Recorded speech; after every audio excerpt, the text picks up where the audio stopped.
नमस्कार साथियों, आज का वीडियो अध्यापक भर्ती परीक्षा 2023 से संबंधित है दोस्तों। आज का वीडियो लेवल 2 के रिवाइज परिणाम व लेवल 1 की वेटिंग लिस्ट से दोस्तों संबंधित ये वीडियो रहेगा। इस वीडियो के अंदर दोस्तों सर्वप्रथम हम बातचीत करेंगे कि आज लेवल 2 का जो 3 विषयों का रिवाइज परिणाम जारी होने वाला है, वो कब तक जारी होगा दोस्तों, इसके ऊपर बातचीत करेंगे।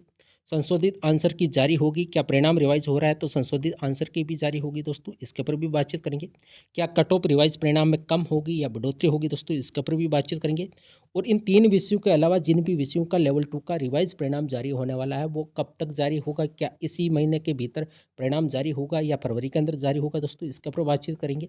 चयनित अभ्यर्थी जो इस रिवाइज़ परिणाम से आउट होंगे, उन अभ्यर्थियों का क्या होगा? उन अध्यापकों के लिए अतिरिक्त पद सृजित होंगे? क्या करना चाहिए दोस्तों? तमाम पॉइंटों के ऊपर ये वीडियो रहेगा। कितने क्वेश्चन के अंदर फेरबदल हो सकता है? क्या पहले से जो डिलीट किए गए क्वेश्चन हैं, उन पर भी पुनर्विचार एक्सपर्ट कमेटी ने किया है, उन पर भी फेरबदल हो रहा है या नहीं हो रहा है दोस्तों। तमाम पॉइंटों के ऊपर दोस्तों आपके जितने भी क्वेश्चन है दोस्तों, उनके ऊपर ये वीडियो रहेगा। इस वीडियो को दोस्तों ज़्यादा से ज़्यादा आपको शेयर करना है और यदि चैनल पर पहली बार आए हैं तो दोस्तों चैनल को सब्सक्राइब आपको अवश्य करना है। सबसे पहले दोस्तों बातचीत करेंगे कि आज जो लेवल 2 का रिवाइज परिणाम जारी होने वाला है, वो कब तक जारी होगा। तो दोस्तों आज शाम यानी 6 बजे से पहले पहले आपको संशोधित परिणाम देखने को मिल जाएगा। अब सबसे बड़ा सवाल ये है कि रिवाइज परिणाम के अंदर कितने क्वेश्चन के अंदर फेरबदल हो रहा है। जहाँ तक संभावना है दोस्तों, इन 3 विषयों का जो परिणाम जारी हो रहा है, आज हो जाएगा। इन 3 विषयों के परिणाम के अंदर प्रत्येक विषय के अंदर दोस्तों मेरे हिसाब से कुछ न कुछ क्वेश्चनों के अंदर दोस्तों फेरबदल हो रहा है। हो सकता है कि किसी विषय के अंदर 2 से 3 क्वेश्चनों के अंदर फेरबदल हुआ हो सकता है किसी विषय के अंदर 1 से 2 प्रश्नों के अंदर फेरबदल हो रहा हो।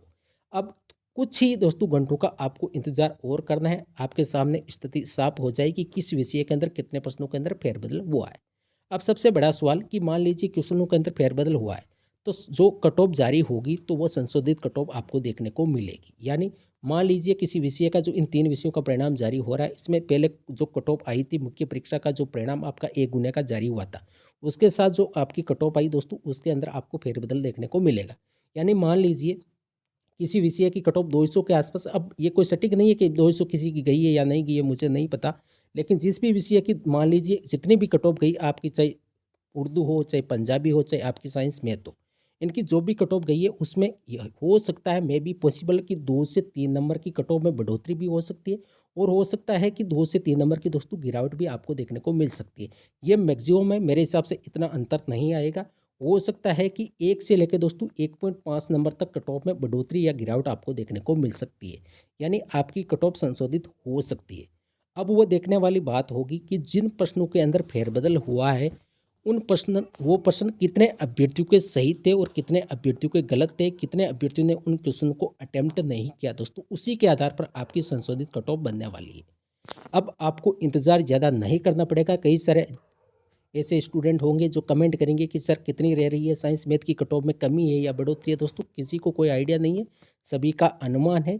लेकिन ये ज़रूर है कि इन 3 विषयों के अंदर प्रत्येक विषय के अंदर दोस्तों क्वेश्चनों के अंदर फेरबदल हो रहा है। जहाँ तक संभावना है कि प्रत्येक विषय के अंदर 2 हो या 3, 3 तो मैक्सिमम रहेगा मेरे हिसाब से, 1, 2, 3 क्वेश्चन तक दोस्तों आप फेरबदल हो सकता है।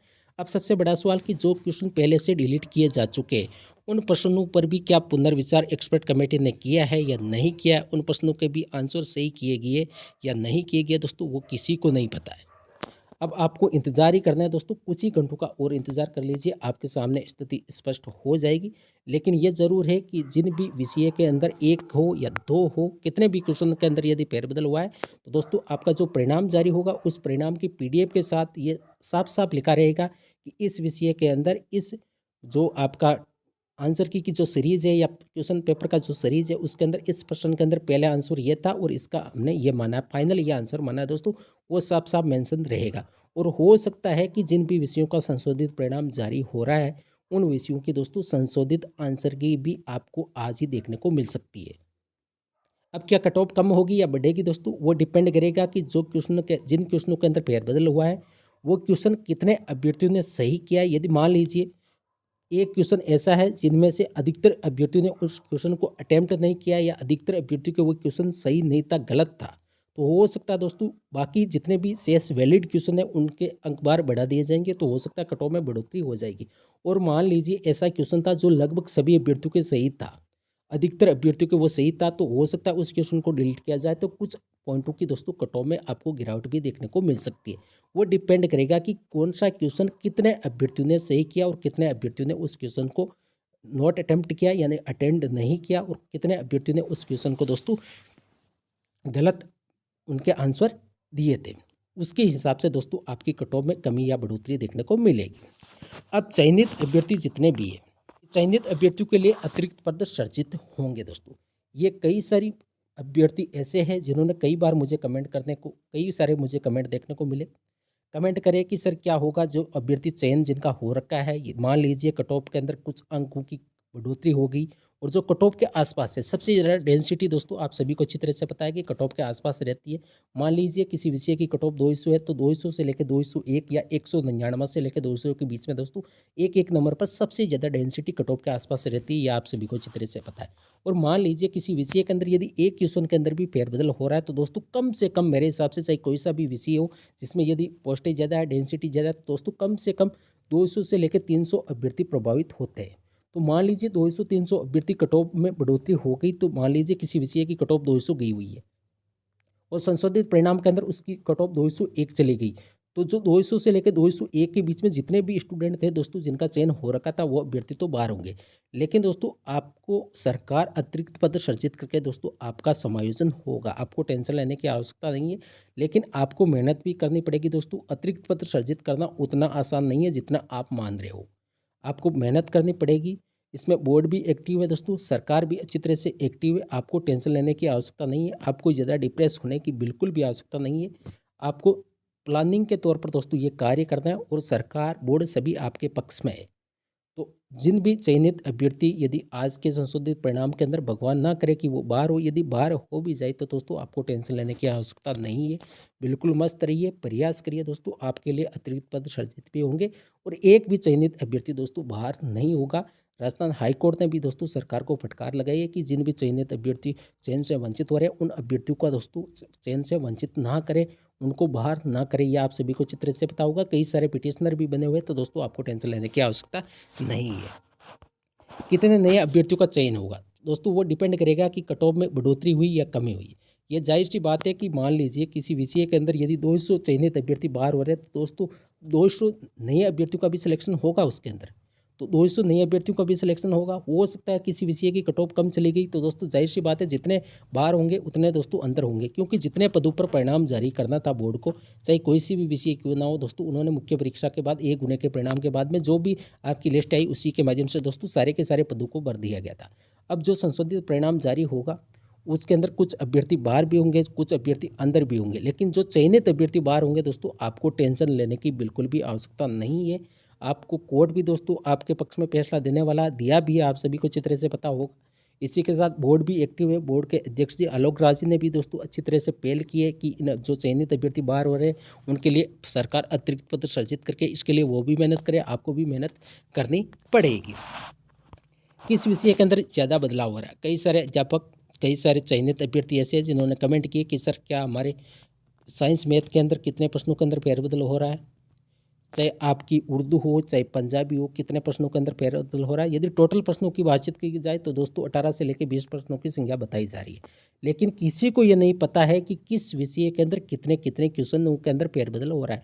वो जब आपका परिणाम जारी होगा, जो एक्सपर्ट कमेटी ने दोस्तों निर्णय दिया, उसी के आधार पर दोस्तों आपका परिणाम जारी होने वाला है। कितने क्वेश्चनों के अंदर फेरबदल हो रहा है, वो जब परिणाम जारी होगा दोस्तों तभी आपको पता लगने वाला है। मान लीजिए मैं एक तुक्का लगा के आपको बता दूँ कि इस विषय के अंदर 5 क्वेश्चन के अंदर फेरबदल हो रहा है, 5 क्वेश्चनों को डिलीट किया जा रहा है, 2 क्वेश्चनों के आंसर चेंज किए जा रहे हैं। देखो हो सकता था कि दोस्तों आपको वीडियो को लाइक भी मुझे मिल जाएगा, आप वीडियो को पूरा भी वॉच कर लोगे, लेकिन दोस्तों उसमें मैं तुक्का बिल्कुल भी आपको नहीं बताने वाला हूँ। यदि आपको कोई बता भी रहा है तो दोस्तों मेरे हिसाब से वो सही नहीं है। वो एक प्रकार से उनका ओपिनियन हो सकता है, उनका अनुमान हो सकता है। उन्होंने जितने भी एक्सपर्ट कमेटी ने जो भी दोस्तों एक्सपर्ट कमेटी हो या जिन भी एनसीईआरटी बुकों से जो भी ऑथेंटिक प्रूफ हो उसी के माध्यम से वो बता रहे होंगे। एक्सपर्ट कमेटी ने दोस्तों रिपोर्ट किसी के सामने, आपके सामने तो ओपन नहीं की है, न मेरे सामने की है। वो तो गोपनीय चीज़ें रहती है दोस्तों, वो सभी को अच्छी तरह से पता है। जब परिणाम जारी होगा दोस्तों तभी स्थिति स्पष्ट होगी। आप कमेंट भी करते हो कि सर किस विषय के अंदर कितने प्रश्नों के अंदर फेरबदल हो रहा है। मैं आपको बता दूं कि टोटल प्रश्नों की संख्या बोर्ड के अध्यक्ष के द्वारा दोस्तों बोला गया है कि 18 से लेकर 20 प्रश्नों के अंदर फेरबदल हो रहा है, लेकिन ये नहीं बताया कि किस विषय के अंदर कितने प्रश्न है और कौन से प्रश्न है। कई सारे मुझे ऐसे स्टूडेंट मिले जो कमेंट करते रहते हैं कि सर कौन से वो प्रश्न है जिनके अंदर फेरबदल हो रहा है। दोस्तों किसी को कोई नहीं पता है।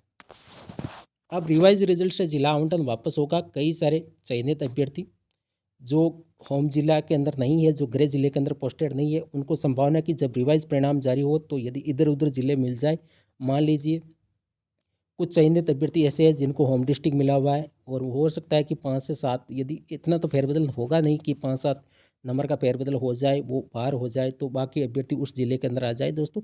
लेकिन आपका वापस से जिला आवंटन होना दोस्तों मेरे हिसाब से पॉसिबल बहुत कम संभावना है। संभावना बिल्कुल भी नहीं है कि आपका वापस से जिला आवंटन होगा। हो सकता है कि संशोधित परिणाम के अंदर दोस्तों कि कट ऑफ में कम होके या कट ऑफ में बढ़ोतरी होगी तो कुछ अभ्यर्थियों का चयन भी हो जाएगा, कुछ अभ्यर्थी चयन से बाहर भी हो जाएंगे। लेकिन जो चयनित अभ्यर्थी बाहर होंगे उनको अतिरिक्त पत्र सर्जित सरकार करेगी और उन अभ्यर्थियों का दोस्तों समायोजन भी होगा।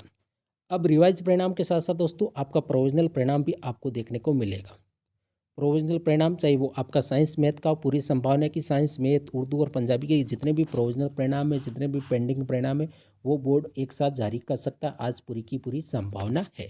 और आपने ये देख लिया भी होगा दोस्तों कि रीट लेवल 2 के 3 सब्जेक्ट उर्दू, पंजाबी और साइंस मैथ के रिवाइज रिजल्ट को कल को मतलब कि आज हो गई 23 जनवरी को जारी करने का प्लान है, ये बोर्ड के अध्यक्ष जी के द्वारा दोस्तों बोला गया है। तो दोस्तों ये थी आज की वीडियो। यदि वीडियो पसंद आई तो वीडियो को लाइक करिए, चैनल को सब्सक्राइब अवश्य करिए। थैंक यू, धन्यवाद।